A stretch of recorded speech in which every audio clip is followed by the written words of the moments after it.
آج ہم عرب کی تاریخ کے اس دور کا جائزہ لے رہے ہیں جو 1500 سال پہلے کا ہے، جب دنیا میں ایک عجیب سی کیفیت تھی اور عرب میں تو بت پرستی عام تھی۔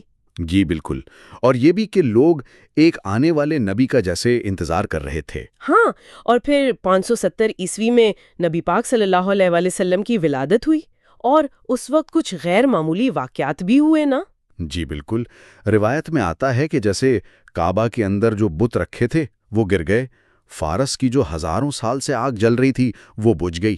اچھا، تو یہ جیسے اشارے تھے ایک نئے دور کے۔ صحیح، اور اہم بات یہ ہے کہ نبوت سے پہلے بھی آپ صلی اللہ علیہ وآلہ وسلم مکہ میں اپنی سچائی اور امانت داری کی وجہ سے مشہور تھے۔ ہاں، صادق اور امین کے لقب تو سب جانتے ہیں۔ جی، اسی کردار کی وجہ سے تو حضرت خدیجہ رضی اللہ تعالیٰ عنہ، جو خود ایک بہت معزز اور سمجھدار خاتون تھیں، انہوں نے آپ سے شادی کی خواہش کا اظہار کیا۔ اور پھر 40 سال کی عمر میں وہ غار حرا والا واقعہ، پہلی وحی۔ جی بالکل، غار حرا میں عبادت کے دوران پہلی وحی نازل ہوئی، اور بس یہاں سے تاریخ کا رخ بدلنا شروع ہو گیا۔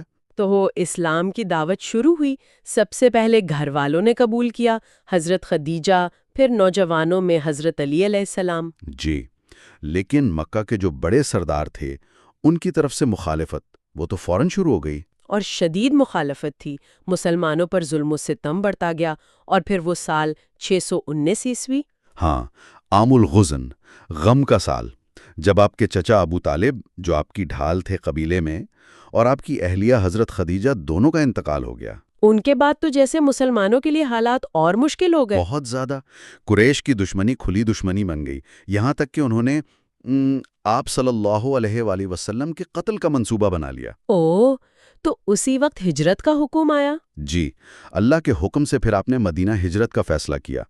مدینہ کے لوگ یعنی اوس اور خزرج قبیلے وہ پہلے ہی یہودیوں سے سن چکے تھے ایک نبی کی آمد کے بارے میں۔ اچھا، تو وہ تیار تھے قبول کرنے کے لیے؟ جی، انہوں نے آپ کو دعوت دی تھی۔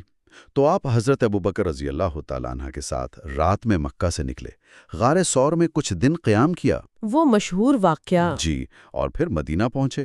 یہ صرف جان بچانا نہیں تھا، یہ ایک نئی اسلامی ریاست کی بنیاد تھی۔ مدینہ میں تو زبردست استقبال ہوا، اور وہاں آپ نے وہ مواخات قائم کی نا، مہاجرین اور انصار کے درمیان۔ بالکل، یہ ایک کمال کا قدم تھا، صرف بھائی چارہ نہیں بلکہ ایک پورا سماجی اور معاشی نظام تھا جس نے نئے معاشرے کو جوڑ دیا۔ اور یہودیوں کے ساتھ بھی تو معاہدہ ہوا تھا نا؟ جی ہاں، مدینہ میں جو یہودی قبائل تھے ان کے ساتھ دفاعی معاہدہ ہوا کہ مل کر شہر کا دفاع کریں گے۔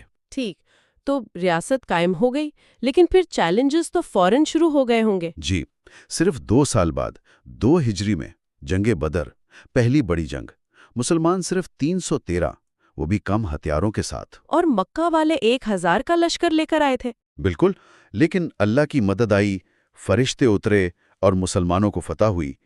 قریش کا بڑا سردار ابو جہل مارا گیا، اس نے مسلمانوں کا مورال بہت بلند کیا۔ لیکن اگلے ہی سال قریش بدلہ لینے آ گئے، جنگ احد۔ جی، 3 ہجری میں 3000 کا لشکر، اس بار نبی پاک صلی اللہ علیہ وآلہ وسلم نے دفاعی حکمت عملی بنائی، احد پہاڑ کے درے پر تیر انداز بٹھائے۔ اور حکم دیا تھا کہ جگہ نہیں چھوڑنی۔ جی ہاں، کسی بھی صورت میں نہیں۔ شروع میں مسلمان جیت رہے تھے، لیکن کچھ تیر اندازوں نے جب دیکھا کہ مال غنیمت ہے تو وہ نیچے آ گئے۔ او، یعنی حکم عدولی ہو گئی۔ ہاں، اسی وقت خالد بن ولید جو ابھی مسلمان نہیں ہوئے تھے انہوں نے پیچھے سے حملہ کر دیا، جیتی ہوئی جنگ کا پانسا پلٹ گیا۔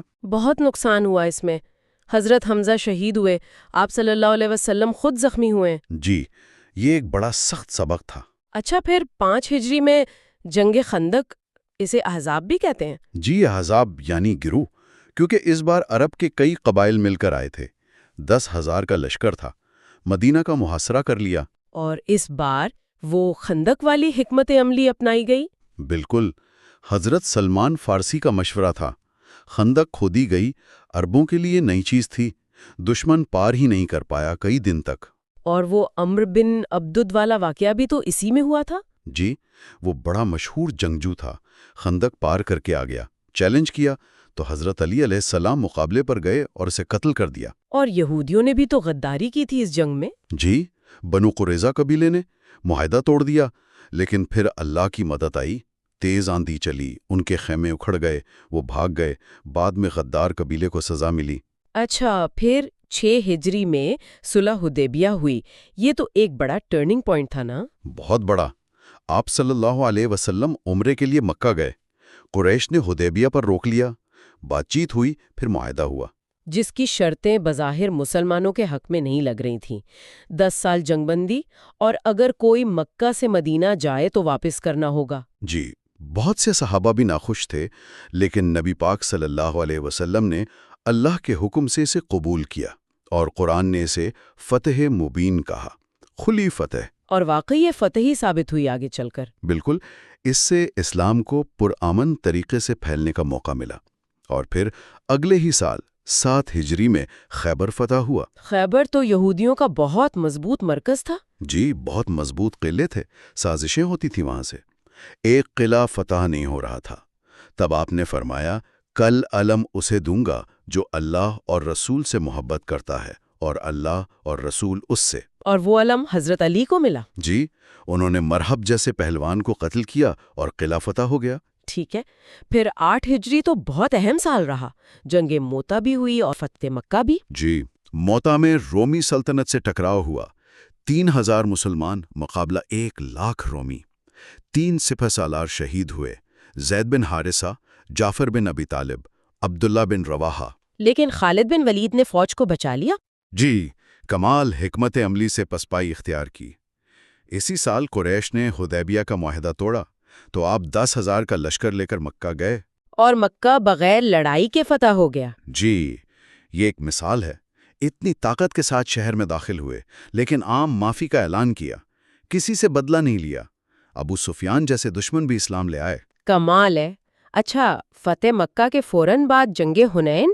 ہاں، طائف کے قبائل تھے حوازین اور ثقیف، انہوں نے چیلنج کیا۔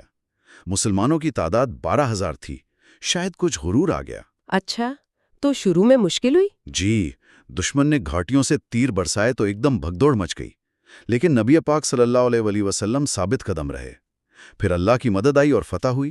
اور پھر آخری بڑی مہم غزوہ تبوک 9 ہجری میں؟ جی، یہ رومیوں کے خلاف تھی، بہت سخت آزمائش تھی، شدید گرمی، پھل کا وقت، سفر لمبا، اس میں منافقین بھی کھل کر سامنے آ گئے۔ لیکن جنگ نہیں ہوئی؟ نہیں، رومی فوج مسلمانوں کے آنے کی خبر سن کر پیچھے ہٹ گئی۔ یہ آپ صلی اللہ علیہ وسلم کی زندگی کی آخری فوجی مہم تھی۔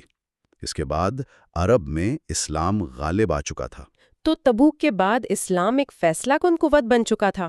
جی بالکل، وفود آتے تھے، لوگ جوک در جوک اسلام قبول کر رہے تھے۔ پھر آپ صلی اللہ علیہ وسلم کی وفات، اسلامی تاریخ کا ایک باب مکمل ہوا۔ جی، ایک باب مکمل ہوا، لیکن ایک نئے دور کا آغاز بھی۔ اور سوچنے کی بات یہ ہے کہ ان چند سالوں کے واقعات نے کس طرح پوری دنیا کی تاریخ پر، آنے والی تہذیبوں پر اتنے گہرے اثرات ڈالے۔